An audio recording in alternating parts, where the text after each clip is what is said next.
कक्षा में बहुभाषिकता का परिवेश निर्मित करने के लिए आप क्या करेंगे? पहला ऑप्शन है विद्यार्थियों को अपनी भाषा में बोलने के अवसर प्रदान करेंगे। दूसरा, उनकी भाषा की पाठ्य पुस्तक पढ़वाएंगे।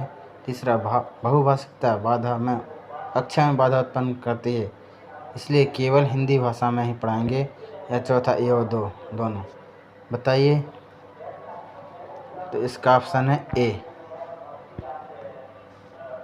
विद्यार्थियों को अपनी भाषा में बोलने का अवसर प्रदान करेंगे। चलिए दूसरे क्वेश्चन पर चलते हैं। कक्षा में अध्यापक द्वारा विद्यार्थियों को लोकगीत सुनाने के लिए कहने का उद्देश्य है एक दूसरे की संस्कृति से परिचित करवाना, मनोरंजन करवाना, भाषाई भिन्नता से परिचित करवाना। यह पहला है तीसरा। बताइए। तो इसका आंसर है डी, ए और पहला और तीसरा दोनों। चलिए तीसरे क्वेश्चन चलते हैं। त्रिभाषा सूत्र का उद्देश्य है देश में बहुभाषी संवाद के परिवेश को बढ़ावा देना, विदेशी भाषाएं परिचित कराना, भिन्न संस्कृति से परिचित कराना, उपयुक्त सभी। तो इसका ऑप्शन है सी, भिन्न संस्कृति से परिचित कराना। चलिए चौथे क्वेश्चन पर चलते हैं। भाषा दक्षता का प्रारंभिक कौशल है पहला सुनना, बी बोलना, सी पढ़ना और डी लिखना। भाषा दक्षता का प्रारंभिक कौशल क्या है? तो इसका ऑप्शन है ए, सुनना। 5वें नंबर क्वेश्चन पर चलते हैं।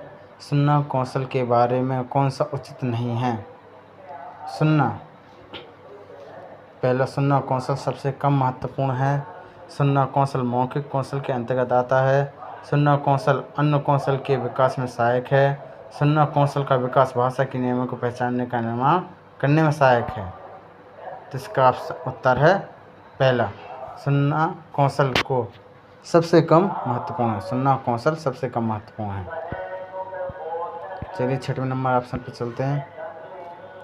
विकास अपनी कक्षा में बच्चों से श्रुत लेख लिखवाता है। वह श्रवण कौशल को विकसित कर रहा है, वो लेखन कौशल को विकसित कर रहा है, वो वाचन कौशल को विकसित कर रहा है, श्रवण लेखक दोनों कौशल कर रहा है। तो वो उसका है डी, वो सुनना और लेखन दोनों कौशल को विकसित कर रहा है। चलिए 7वें नंबर प्रश्न पर चलते हैं। व्याकरण के नियमों को कंठस्थ नहीं करवाया जाता है। व्याकरण के नियमों को कंठस्थ नहीं करवाया जाता है। पुस्तक विधि से, आगम विधि में, निगमन विधि में या सूत्र विधि में।